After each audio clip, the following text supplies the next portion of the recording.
Et shalom, shalom. Alors tout d'abord, j'aimerais rendre gloire et hommage à Yahweh Bahashem, Yahweh Shai Bahashem, Raha Kodash, Yahweh qui est le nom du Père, qui est le Tout-Puissant, le plus haut dans le monde appelle Dieu, mais en réalité son nom c'est Yahweh. Yahweh qui veut dire il existe. Ok, il est là, présent, omniprésent parmi nous. Ok, Bahashem qui veut dire au nom de son fils, Yahweh Shai, Bahashem, Raha Kodash qui est le Saint-Esprit. Et shalom aux élus et de bonheur et respect aux apôtres et aux aînés de Great Millstone, car c'est eux qui m'ont appris cette vérité. Et moi, je suis le frère Amos de l'église du Great Millstone de Montréal. Et à vous, les optimistes élus seulement, je dis shalom. Alors, je veux faire cette leçon concernant notre Seigneur, Yahweh Ba'Shem Yahushai, qui est un homme de guerre. On voit ça dans le livre de Exode 15 et 3. Le Seigneur est un homme de guerre. Le Seigneur est son nom.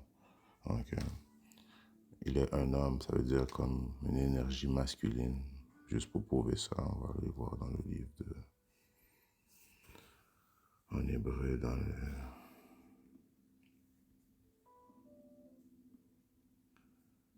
Exodus 15 et 3, qui était écrit. The Lord is his name of war.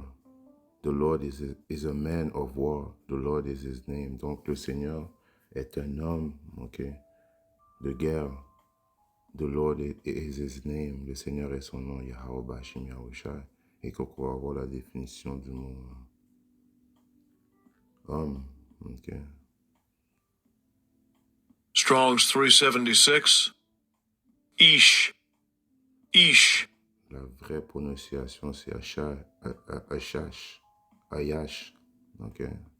Ayash. Qui veut dire homme, male, mâle, husband.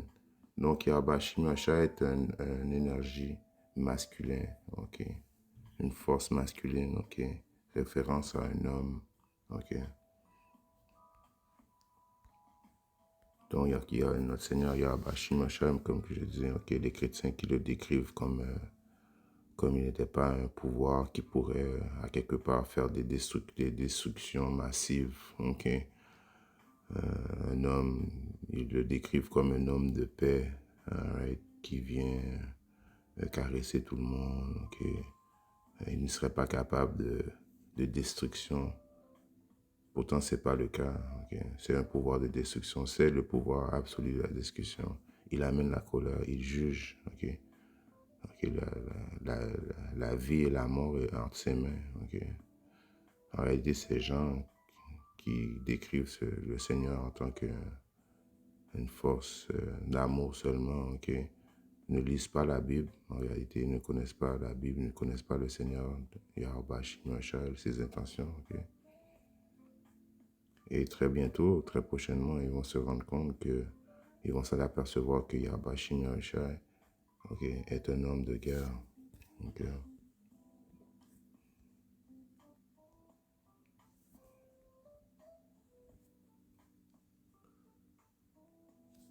Je pense pas que je l'avais sorti.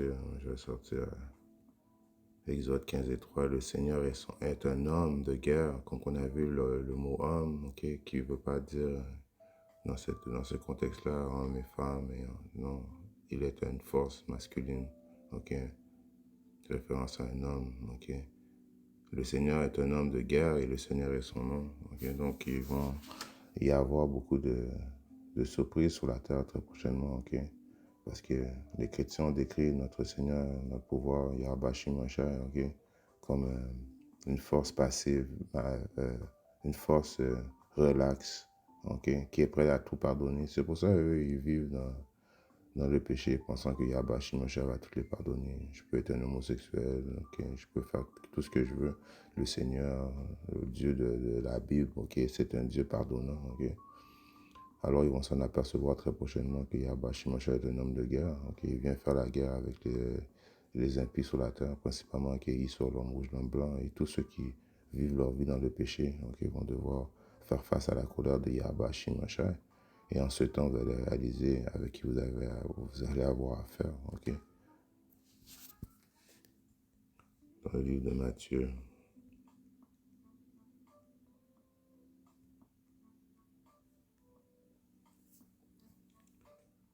10 et 34.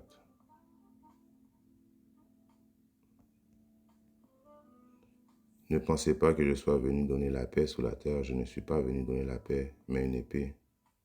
Car je suis venu mettre la division entre homme et son père, entre fille et sa mère, et entre la belle-fille et sa belle-mère. Donc, Yabashi Masha ne vient pas amener sur la paix, les câlins.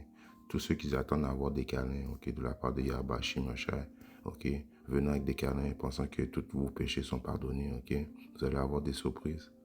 Ceux qui vont avoir leurs péchés pardonnés sont uniquement les optimistes élus. Les optimistes élus vont démontrer des actions qui vont faire en sorte que Yabashi Masha va les pardonner. Et uniquement ceux qui vont persévérer jusqu'à la fin vont être sauvés. Right? Donc, l'image que les chrétiens décrivent comme Yabashi Masha étant une force paisible, non destructive. Vous allez vous rendre compte que Yabashi Masha n'est pas du tout sur ce pouvoir. On parle du même pouvoir qui a détruit la terre par un déluge par l'eau. On parle du même pouvoir qui a détruit Sodome et Gomorrhe. C'est le même pouvoir qui vient très prochainement détruire l'Amérique complètement, les États-Unis. C'est le même pouvoir qui va venir instaurer son royaume sur terre par violence. C'est par violence que le royaume de Hegeisor va être détruit.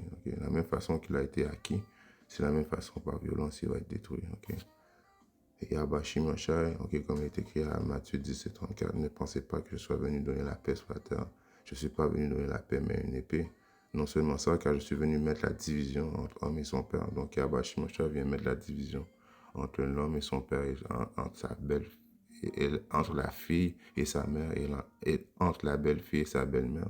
Donc, il est un homme de guerre, de stratégie militaire, de séparation. Yabashi Masha va séparer ses brebis contre le reste du monde.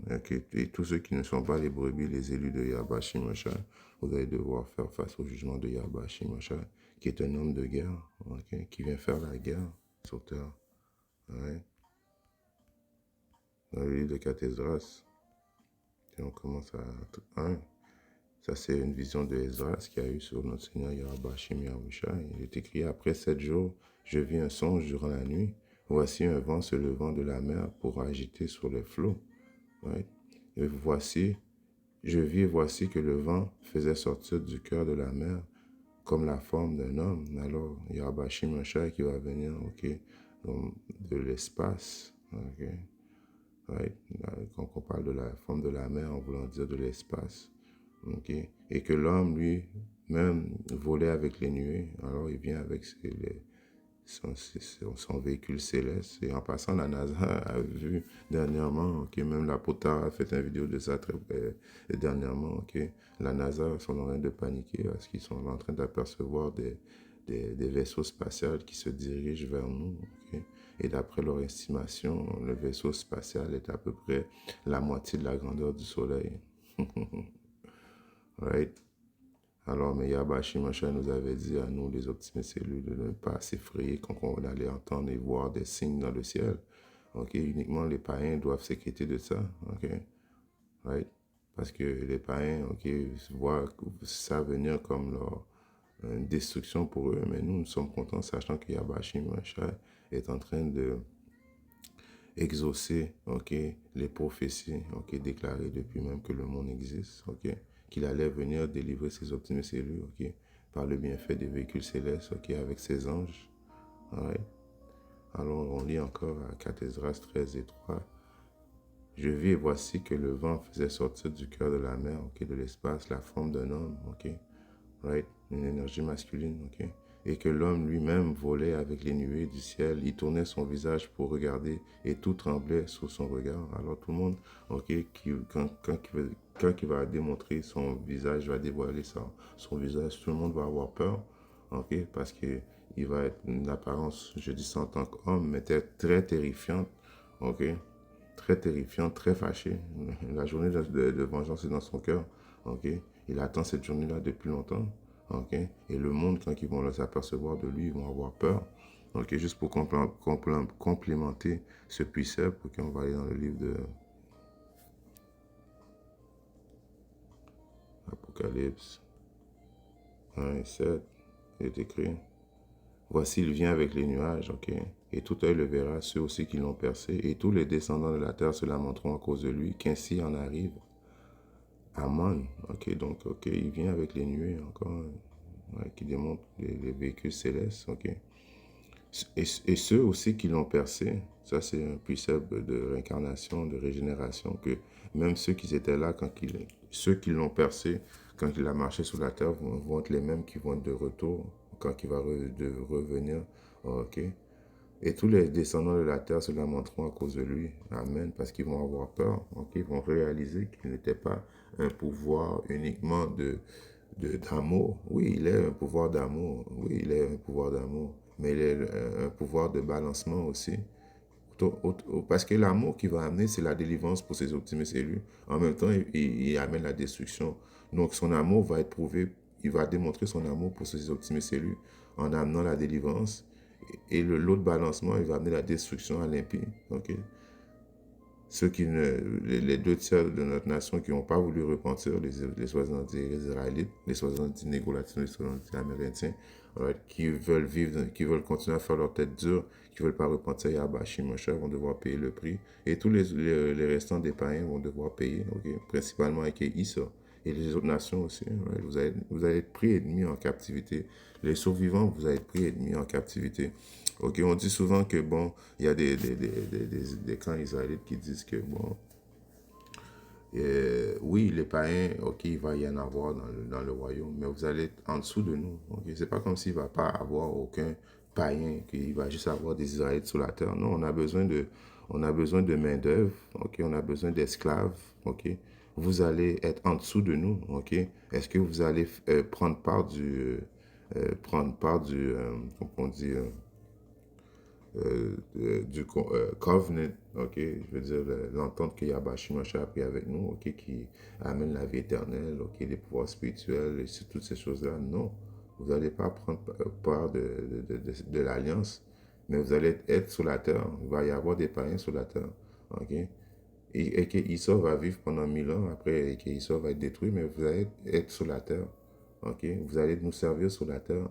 Donc, si, ok, l'explication du monde dit que aucun païen va être sur la terre, c'est faux. La réalité, c'est qu'aucun païen va faire partie de l'alliance. Vous allez devoir nous servir. Ok. Je voulais juste faire ce point. Ok. Et il tourna son visage pour regarder, tout tremblait sur son regard. Alors tout le monde va trembler, va avoir peur. Ok, quand ils vont ressentir l'énergie, ok, de Yahabashi Moshe, cette énergie masculine, ok, virile, ok, qui vient du ciel, ok, un soi-disant dit homme black, ok, de la tribu de Juda, ils vont tous avoir peur. ok.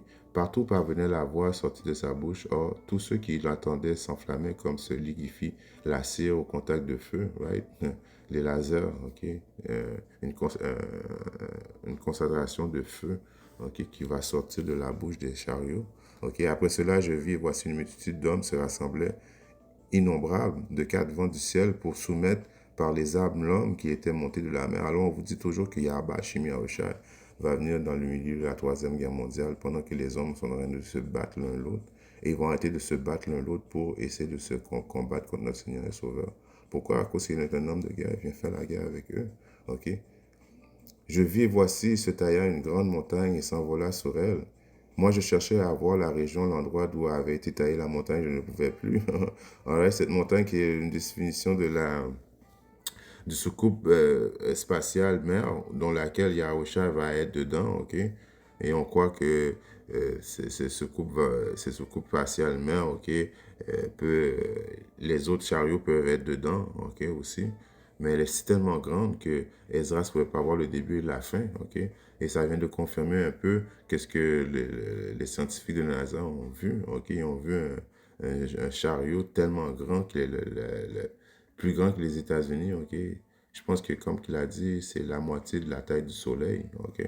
Alors, les prophéties sont en train de se réaliser, ok? C'est des choses qui vont arriver très prochainement, que le monde va réaliser, que Yahabashi Moshe est un homme de guerre, ok? Après cela, je vis, voici tous ceux qui s'étaient rassemblés contre lui pour le combattre tremblaient de peur, mais osèrent cependant livrer bataille. Alright, tous les peuples, ok, vont avoir peur de Yahweh Shimashai quand il va venir avec sa gloire. Il vient pas seul, il vient avec son armée céleste, des millions d'anges. Michael, ok, le chef des anges de guerre, ok, right, va être avec Yahweh Shimashai. Alors tout le monde va avoir peur, mais Yahweh Shimashai va mettre l'esprit en eux, ok, un esprit orgueilleux de pouvoir livrer bataille. Ok, juste pour démontrer son pouvoir, juste pour démontrer sa force. Ok. Et voici lorsqu'il fit l'assaut de la multitude qui venait, il ne leva pas sa main, il ne tenait ni lance ni aucun autre instrument de combat. Je vis seulement de quelle façon il fit sortir de sa bouche comme un flot de feu et de ses lèvres un souffle enflammé de sa langue. Il jetait un tourbillon d'étincelles. Tout se mélangea, le flot de feu, le souffle enflammé et l'énorme tourbillon. Ok, ça c'est encore une fois des lasers, ok, qui va zapper le monde, ok, puis ils vont mourir, ok, zapper, ok.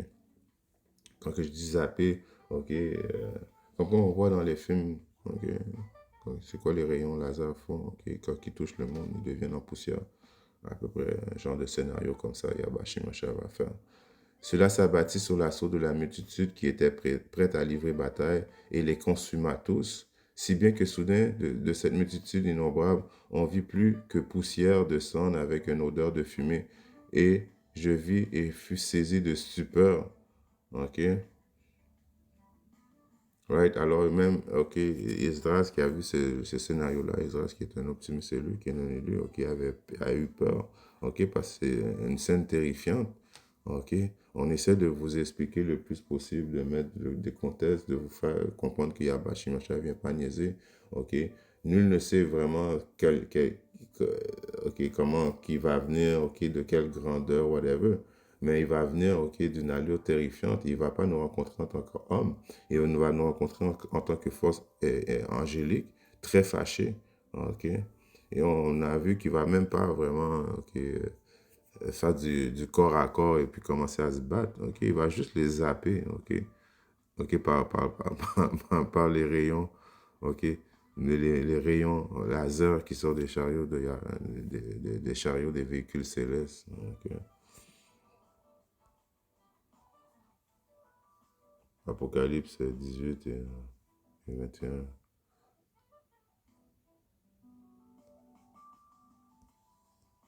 Et un ange puissant prit une pierre comme une grande mule et la jeta dans la mer, disant, ainsi sera avec violence précipitée cette grande ville et ne sera plus jamais trouvée. Alors par la même façon que cette ville, qui est la grande ville de Babylone, qui est spirituellement l'Égypte spirituelle, qui est les États-Unis, ok, va être détruit par la violence. Ok, Yabashi Masha, qui est un homme de guerre, va utiliser la violence pour détruire la Babylone.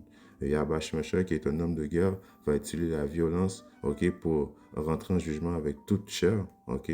Uniquement les optimistes élus qui vont bénéficier de l'amour de Yabashi Masha. C'est comme ça qu'il va démontrer son balancement parfait, en même temps qu'il amène la destruction, ok, sur les impies, ok. Et en même temps qu'il vient délivrer, ok. Oui, il est un homme d'amour pour ses optimistes élus, ok, mais il va vous démontrer qu'il est un homme de guerre pour les impies. En espérant que cette leçon, ok, qui était droite au but, a été édifiante. Et si Abba Shimosha le veut, je reviens très bientôt avec notre leçon. Shalom.